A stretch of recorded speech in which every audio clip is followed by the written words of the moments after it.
Hey, we back at it again. Another weekly episode of college basketball. It's your boy, Coach Cloud, yours truly. Welcome back to the show, Cloud Nine Talk, the Coach Cloud Show. Both shows, we doing it. Got the Buffalo Bills gear on. Shout out to Josh Allen. 3 touchdowns on passing and on the ground. Best quarterback in the world. Go Bills, go Bills, go. Super Bowl champs. We going to say it on camera. It's week 11. I'm calling it now. Even though it's not about football, it's basketball season. Even though football season going on, I got to support my Bills. But this is a basketball podcast right now. So, let's get to it, though, man. It was another full exciting week of college basketball. We got UK versus Louisville, Bama versus Purdue, Illinois versus Texas Tech, Arizona versus UCLA Friday night, BYU UConn, back in AJ DeBonson, back in Beantown, his hometown, about 25 miles away from Brockton, where he's originally from. Houston, Auburn, that was a nail brighter. Got a couple mid-major players, shout out to. But hey, man, it was a wonderful second week of college basketball, though.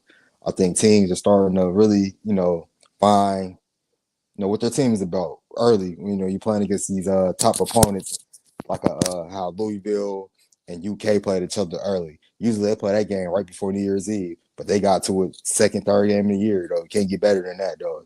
I think Louisville, let's get to it. Louisville boys, they got something cooking. Pat Kelsey, man, he seemed like he found that for formula and that energy down there. He has a Card Nation, got the L's up. They really, really feeling themselves, though. I told a friend of mine, he used to be a former UK fan.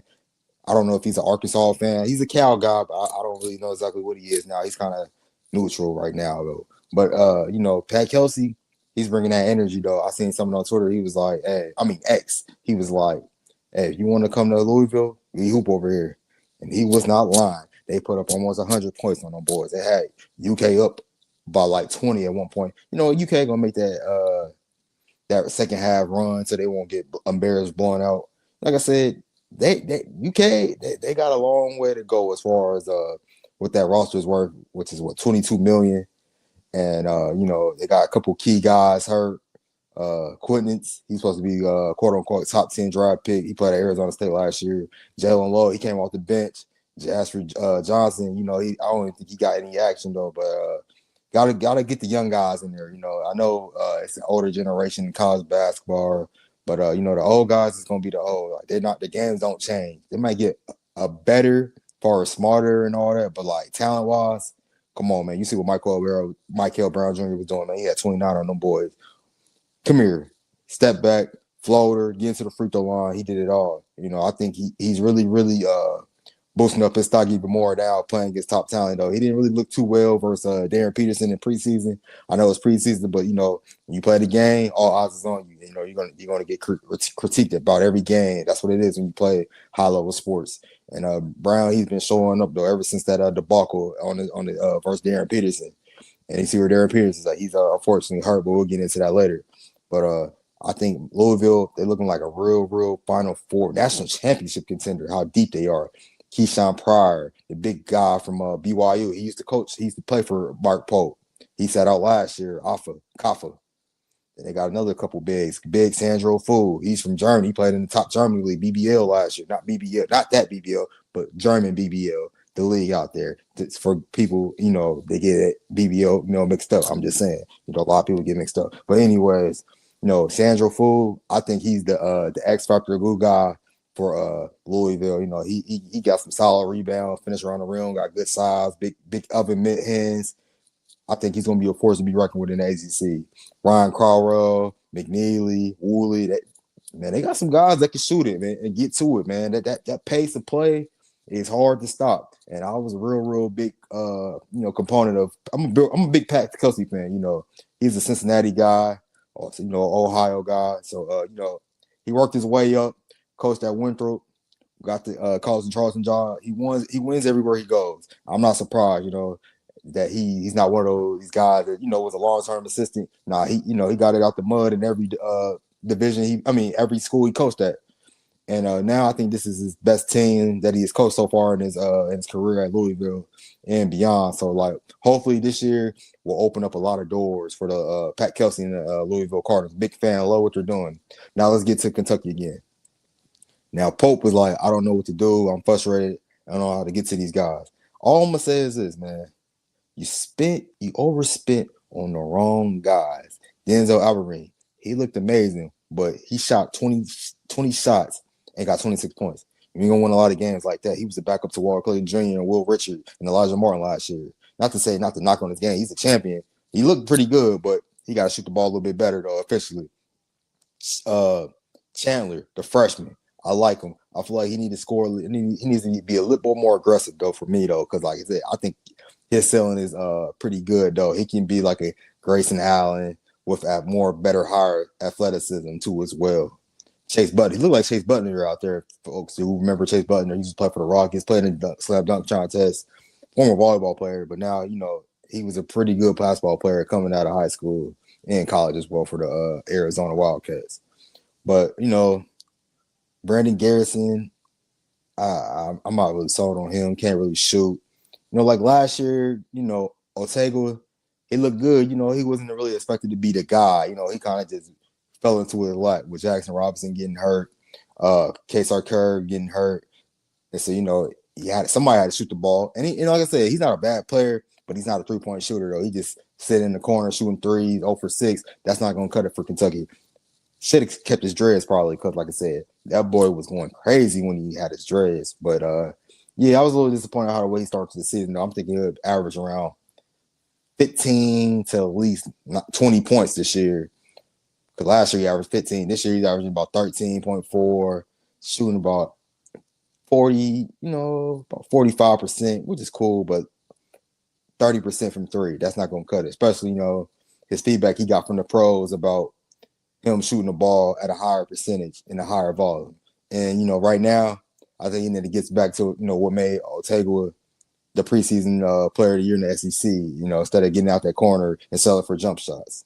So, that's more my take on UK. UK is still going to be a good team. I don't think they're worth the hype. I know they beat down Purdue early, so and then that's, like I said, that's not, that's preseason. So, you can't really get too caught up in that. And you see what the Purdue Boilermakers did on the road for Alabama. Now, Purdue, Braden Smith, Fletcher Lawyer, they looking like, they also got another run for the best backcourt. They've been doing it for each other since their freshman year. So, like, this has been nothing new for these two guys. They had a Final Four run, some deep postseason runs past couple of years. So, Braden Smith and Fletcher Lawyer, they're ready to play. And Trey Hoffman, oh, man, 15 and 15 back-to-back games. Rebounding, 15 rebounds is 15 rebounds. You can't stop that at all, though. So, like I said, he's gonna be a big factor going into the rest of the season for them. Oscar Club, he had 14 rebounds. So, like I said, that game was a Purdue game, even though it kind of started off high scoring, but Purdue walked the ball the whole game. Just kept walking the ball. They wasn't trying to get into a track meet with Bama, because that's what Bama want to do. Bama's one of the best backcourts in the nation as well, with LeBron 5 and Ada Holler, like we said in the last episode. So now these two guys, they got to slow down and actually play a half-court game rather than, just a track meet like they did a couple Saturdays ago at Madison Square Garden versus St. John's. So that's one thing I would say. Bama, they got to get, a little bit physical when they're playing against those big girth guys, kind of get to the free throw line. Can't settle for threes when the three ball's not working when they run you off the line. So that's one thing you got to kind of pay attention to as far as when you're playing against styles of clashes. When a team wants to walk the ball off the court, you got to make that adjustment to speed them up. Maybe that's pressing them more to speed up, get more turnovers, get more possession. Because a fast team is trying to get that possession game, back and forth, back and forth, back and forth. They want to outscore you. They don't want to get into a grudge match. I was telling one of my guys earlier today that I'm consulting, shout out to Blah Osmond, UMass freshman. I was telling him, I was like, hey, man, you got to be a little bit more physical, man, because what you thought you was being physical ain't going to cut it. A guy can physically beat you up with no skill in this game of college basketball. And the referee's going to allow it, because what you going to do? Hit the weight room. So, simple as that, though. Bama needed, a little bit, get a little bit, stronger, though.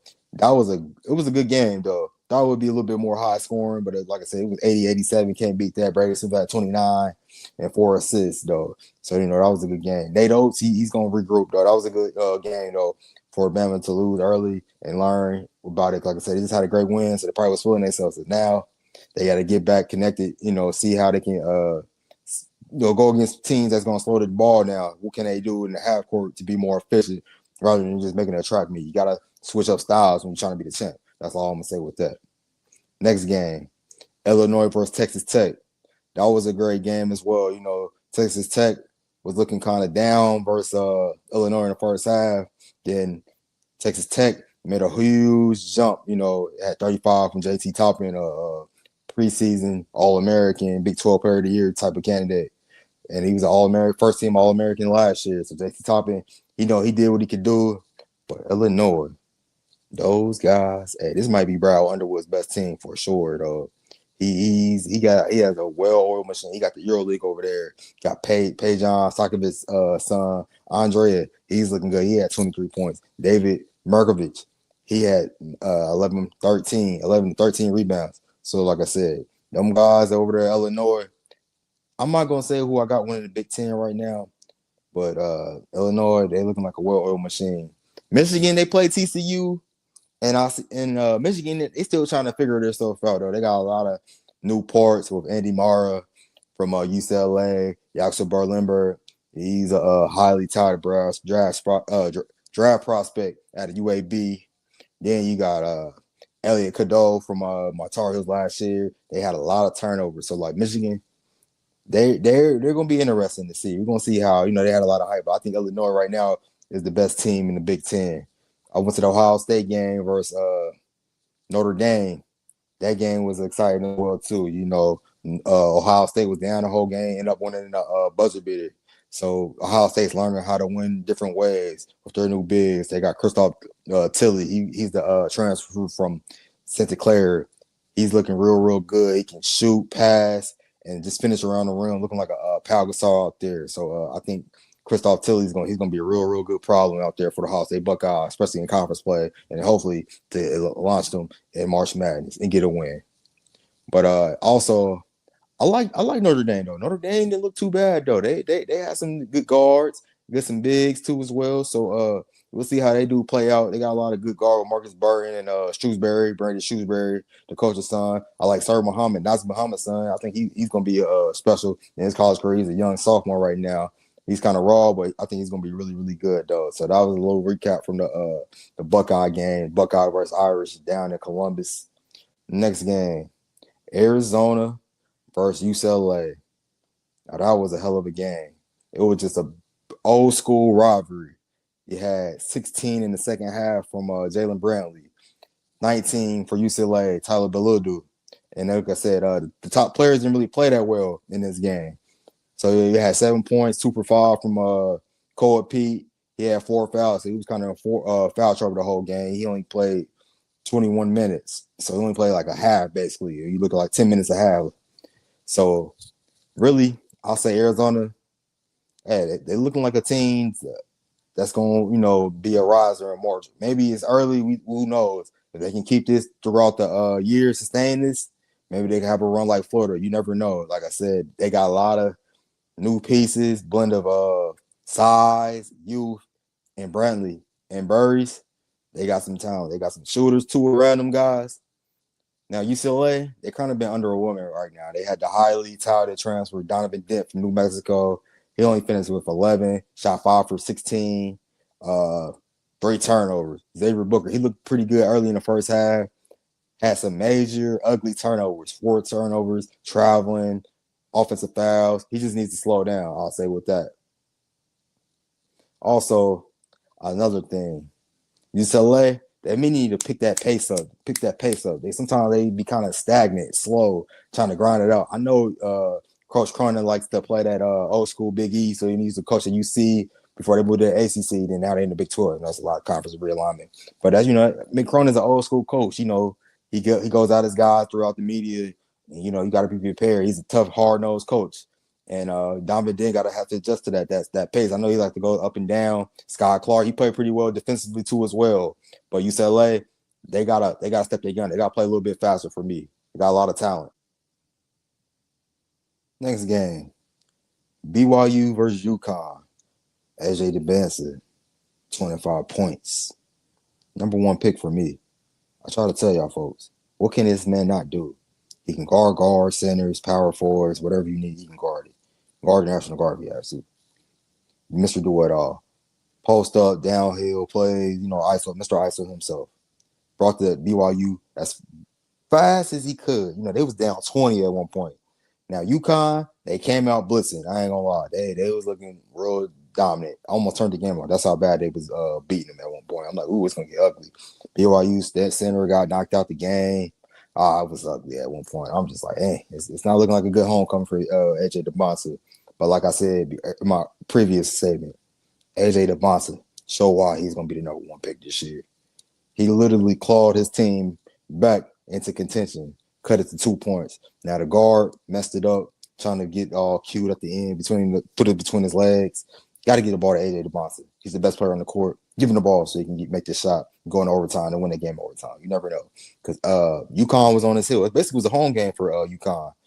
They only like 30 miles away from Boston. So it ain't too far. I've been to that stores, Hartford. Woo, it's cold out there, especially Massachusetts. Oh, Lord.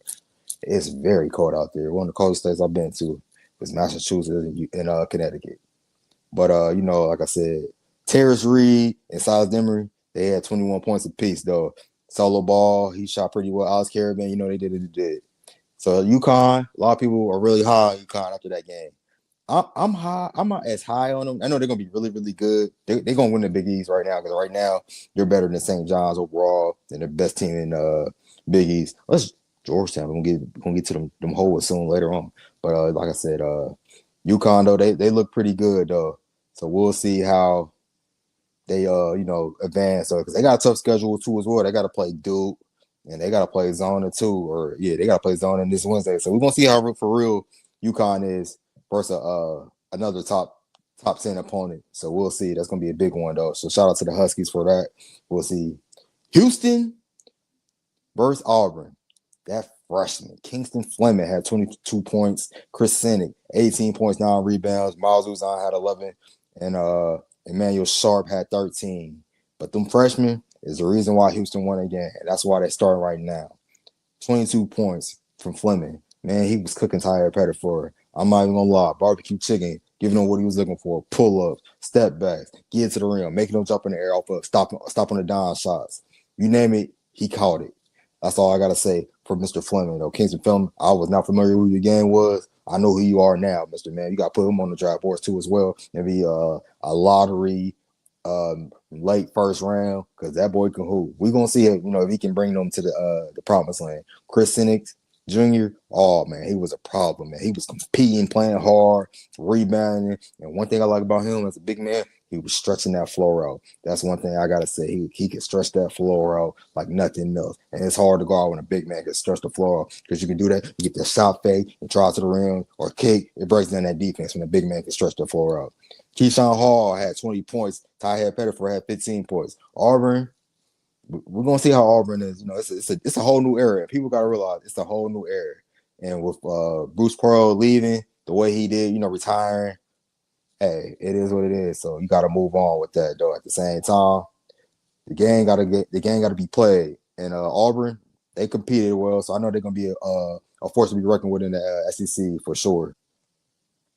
Now let's take a little break from Power 5 talk. Let's get into some mid-major basketball. For my mid-major, first of all, I'm going to introduce this new segment. It's called Mid-Major Player of the Week. We're going to do a mid-major freshman and player of the week. Show love to the schools that don't got that much TV exposure like the ESPN, Fox, Peacock, FS1. Hey, I'm your voice. So this week's mid-major player of the week, Kobe Garland at San Jose State. The Longwood transfer is currently averaging 24 points per game and 3.7 assists. That boy is hooping. You hear me? Hooping. Shot making, getting to the rim, 3-point making. Hey, you name it, he can do it. So shout out to Kobe Garland. Had 30 points this past weekend versus Michigan State on the road. So just keep balling in, stack up, hopefully get some good wins. Going to the tough Mountain West. So shout out to Kobe Garland and Coach Tim Miles. Another mid-major young guy, Sam Hughes of Boston. He's currently averaging 15 points per game and 4 rebounds. Sam Hughes, you keep shooting that thing, young boy. You may be up there in that Power 5 soon. You never know. If you decide to jump, it's a new era, though. Not throwing it out there. But shout out to you and Boston U, man. Shout out to Coach Griffin as well, man.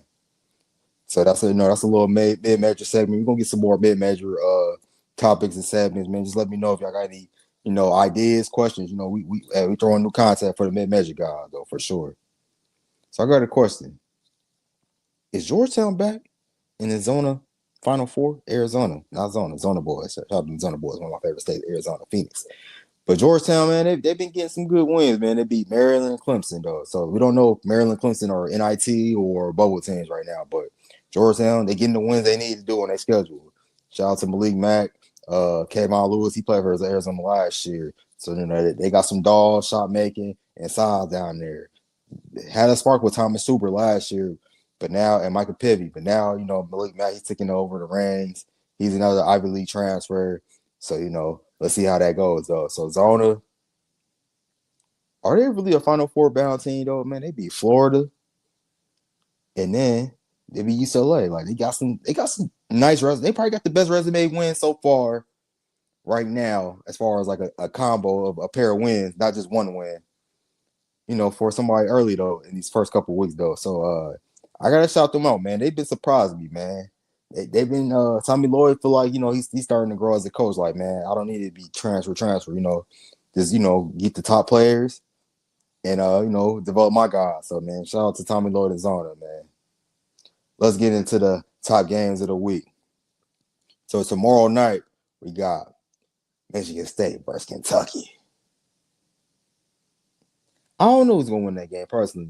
Really, I'm gonna go with Michigan State. They beat Arkansas at home. I wasn't really a fan of what I seen from Kentucky's guard play overall.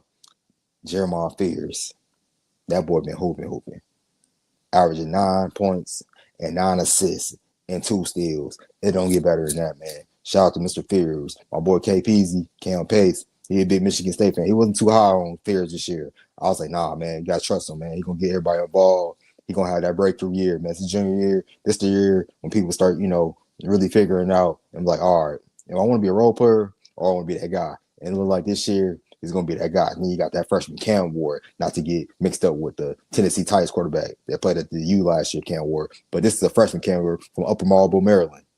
So that boy built like a football player. He was getting buckets around the rim. Hopefully he can shoot it better. Boost up his draft stock. Listen to Coach Cal, who's consultant. I'm just saying. So, we're going to see, though, with that, though. Another game. So I got Michigan State in that. So, but another game, Kansas versus Duke. Now we got to get on Kansas. Kansas doesn't have their best player, quote unquote, the best freshman in the past 10 years, as some critics are saying and people in the media. But, you got to stay healthy on the court. So, best of luck and praying for good wealth and health, most definitely health for Mr. Darren Peterson, Ohio guy. He having some real hamstring injuries, so you don't want to play with them hamstrings. That lingers all year. You play all costs. You can't play your best ball, and we want to see him play his best ball. So I got Duke by double digits in that game. We'll see, how Kansas comes up. Maybe Kansas might get that win. You never know. It might be an expiring win, though, so maybe start their season. So let me not say right off the Jayhawks, it still is Bill Self for John Sharp, and Bill Self got 2 of them things. So I can't keep that off the thing. But another game, Wednesday night, UConn versus Zona. Okay, now Zona Zona had a tough schedule earlier this year. They tested themselves. I'm gonna go with Zona, man. I'm gonna go with Zona in this game. I'm gonna go with Zona. I wouldn't be surprised if UConn win, but I got Zona, man. Zona been tested early, and I feel like Cole Pete gonna play better than he did versus UCLA. Brantley gonna shoot the ball better. Burry's gonna play better. So give me Zona in that game. Though. We're gonna see Solo Ball hasn't been shooting the ball that well right now, though. So he's supposed to be one of the best guards in the nation as well, especially from last year, the way he played. So we'll see. So I like Zona Wednesday night. Another Wednesday night game. Bama versus Illinois. Woo-hoo. That's gonna be a high pace. Fast and Furious. Right now, we call that game the Fast and the Furious. That's gonna be a fast-paced track meet. Daytona 500. F1. If you ain't seen that movie, F1, check it out. It's a great movie with Brad Pitt and Damon Edris, aka Frank Lassie. But that is a great. That's gonna be a man. You better get your popcorn ready for that one, man. That Bama versus Illinois gonna be a man. That's gonna be a good game. I can't wait to play that. See that game. That's the best to me. That's probably the best game of the week.